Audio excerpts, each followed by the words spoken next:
एक रु 40 पर्यंत समस्त गणन संख्या को गुणन कले तार गुणफल केतोटी शून्य रही बाहर करने को हेले तार गोटे अमेजिंग ट्रिक अच्छी से ट्रिक को जब जानवे जेकोसी संख्या को गुणन कले तार गुणफल केतोटी शून्य रमें जापर देखु प्रत्येक संख्या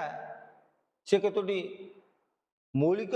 संख्यार गुणफल रूपे प्रकाश करा जाए। धरा जाऊ आम गोटे 60 बोली गोटे संख्या नवा ये 60 संख्याटा क्यों कौ मौलिक संख्यार गुणफल रूपे प्रकाश कराई देख 60 को जब भांगीदे ये कौन ना 15 गुणन 4 15 × 60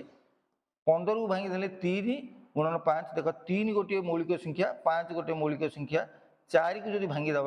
ताल लक्ष्य कर ये 2 गुणन 2 ये 2 गोटे मौलिक संख्या ये दुईटा गोटे मौलिक संख्या ये प्रत्येक गणन संख्या केतोटी मौलिक संख्यार गुणफल रूपे प्रकाश कराई देख आपको आम जो गुणन करवा 2 गुणन 2 गुणन 3 गुणन 5 समान हम के 60 आम देख 60 गोटे शून्य आसूची केमी आसूची कौ संख्या को गुणन कले गुणन आसे देख दुईटी मौलिक संख्या सी 2 आउ 5 एमाने जो संख्यार था सांग जी थर था 2 जदि थरे अच्छी आउ 5 ये थरे अच्छी 2 2 थर अच्छी तेणुक जोटा मिनिमम अच्छी 5 टा थरे अच्छी तेणुक गोटे शून्य रही आम यही संख्या गुड़िक 5 आउ 2 की खोजा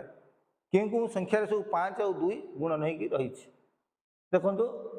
आमर ता भर 5टा कि 2टा ता भर जोटा कम जार संख्या कम थी से गुणफल से शून्य तेणुक आम देखा ये प्रथम 2 देखा 2 केतटा अच्छी गुणन सब संख्या भितर 2 केतटा अच्छी 2 रे गोटे 2 अच्छी 4 रे 2टा 2 अच्छी 6 रे गोटे 2 जेहेतु जुग्म संख्या भितर अच्छी क्रमिक संख्या गुड़िक सब 40 पर्यंत अच्छी 20टा जुग्म संख्या निश्चित भाव में 20टी 2 रही ताठू अधिक 2 थी कारण 4 रे 2टा 2 गुणन होगी अच्छी 8 रे 3टा 2 गुणन होगी अच्छी 16 रे 4टा 2 गुणन होगी अच्छी 20 रे 2टा 2 गुणन होगी अच्छी एमती आम अनेक 2 पाइबा किंतु 5टा हूँ सब कम हम गुणफल 5 ता भर कम रही से कौटी कौटी अच्छी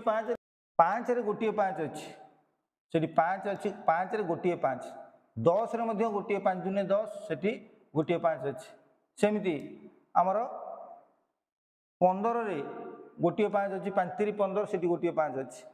20 रे गोटे 5 अच्छी 5 4 20 से तार गुणन गोटे 5 अच्छी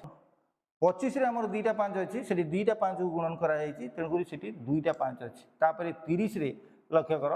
आप 30 रे गोटे अच्छी 5 6 5 30 तापर 35 रे गोटे 5 अच्छी 7 5 35 तेणुक से गोटे 5 अच्छी 40 रे गोटे 5 अच्छी देख एगुड़ाक आम मोट केतोटी 5 है 1 2 3 4 2 6 7 8 9 9टी 5 आम पाइले आरी भितर 9टी 5 गुणन होगी अच्छी किंतु 2 9 ठार बहुत अच्छी तेणुक आम कौटा कम आसला 9टा आसला कम 5 हूँ 9टा सबू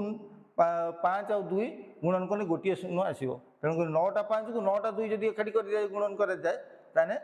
9टा शून्य आसो तेणुक ये जो गुणफल आमर केतोटी शून्य रहा 9टी शून्य रमर यहीटा हूँ आर उत्तर से आहरी जेकोसी संख्या तुमको गुणन करने को दि जाए और पचरा जाए आ भर केतोटी शून्य अच्छी ताले आम कौन करवा प्रथमे ना आम 5 खोजा कौ कौ संख्यार केतोटी 5 सब अच्छी आउ केतोटी 2 रही जोटा कम संख्या बाहर से शून्य रही ये गणितटा को भावुँ निश्चित भाव में आप बुझीपारे जदि बुझीपारे ताले निश्चित ये वीडियो को लाइक करेंगे शेयर करेंगे सब्सक्राइब करेंगे और फेसबुक रे फॉलो करेंगे। जय जगन्नाथ।